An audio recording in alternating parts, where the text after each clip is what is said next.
Oh boy, here we go again.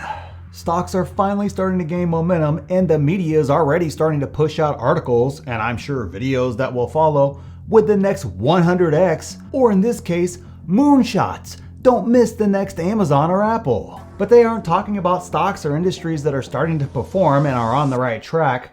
They are simply talking about things that are speculative at best. This always quickly melds the speculative world with the innovation performers, like Tesla, with proven winners like Apple or Amazon. So before you know it, you are buying a speculative stock that you project to return like Tesla did last year with the stability of Amazon or Apple. But here is the truth. For every Apple, there are thousands of failures, not just in stocks, but in entire industries. So I will break down the truth on this, how to identify the actual opportunities in plays like this, the risk, and how to effectively and safely invest in these risky plays. And all I ask for in return is that you just hit that like button if you like the fact that I'm not telling you these are going to 1000x soon, so you better get on board. And I also have no ads in the middle of my videos and no sponsors like Webull or Public or TipRanks or anything else. I don't do any of those. So Bank of America strategists just came out with a fresh list of what they call technology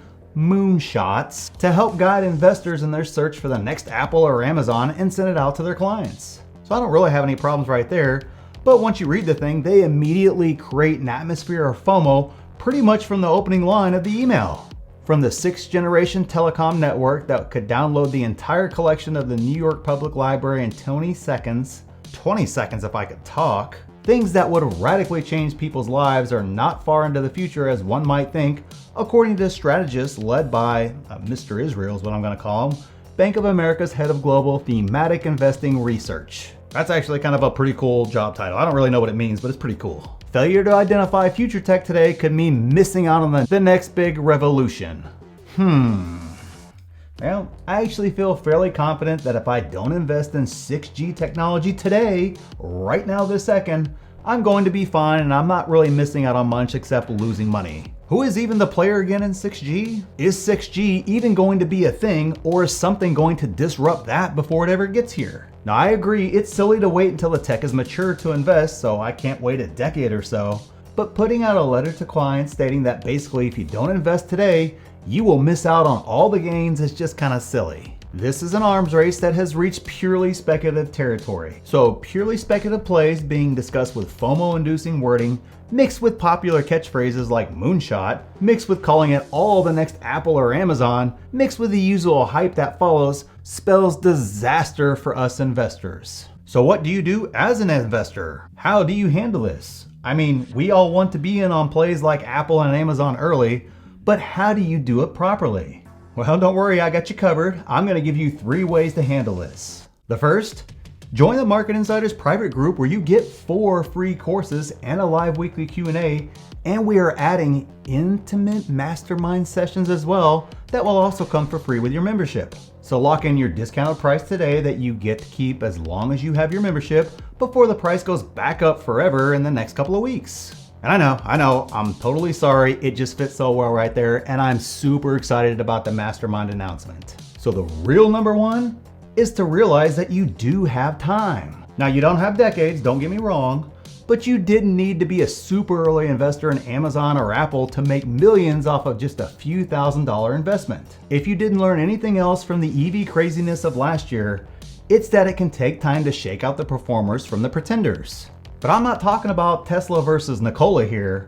I'm talking about Tesla versus Fisker the first time. And many of you may not even be old enough to remember that competition, if you actually remember it was a competition back then. But we are not even to that stage of maturity yet with these plays. So you have time, guys. So the second is to make sure you understand what you are investing in. Now I understand that tech is new and it's edgy and it's very forward thinking. However, you need to have some basis in how this technology can not only grow and innovate, but also how it will generate revenue from it.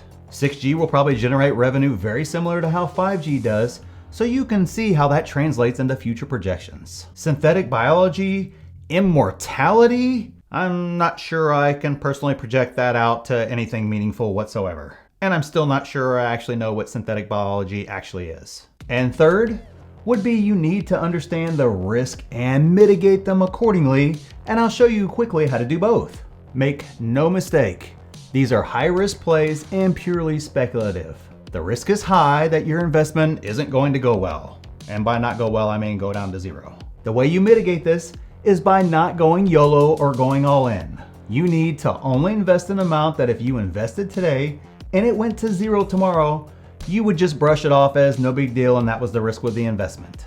Angel investors invest in startups, but they don't push their chips all in one company. They invest small amounts in a lot of different companies, knowing that most will fail, but a small number will hit as well and return big. So manage the risk by position size, and then make sure it fits your overall plan for your portfolio. And if you don't have a defined plan for your stocks, or you don't know how to value a stock, we can help you with all of that, as there is a course in the Market Insiders Credit Group dedicated to that, along with creating an infinite money loop and other courses available as well, along with live weekly Q&As where you can ask me basically anything, a great Discord group, tons of exclusive videos, downloads, and more, all for the price of a meal for two at McDonald's. Consider it a cheap date that went really well. So check that out. It's the first link in the description in the pinned comment. So thanks for watching, and we'll see you in the next one.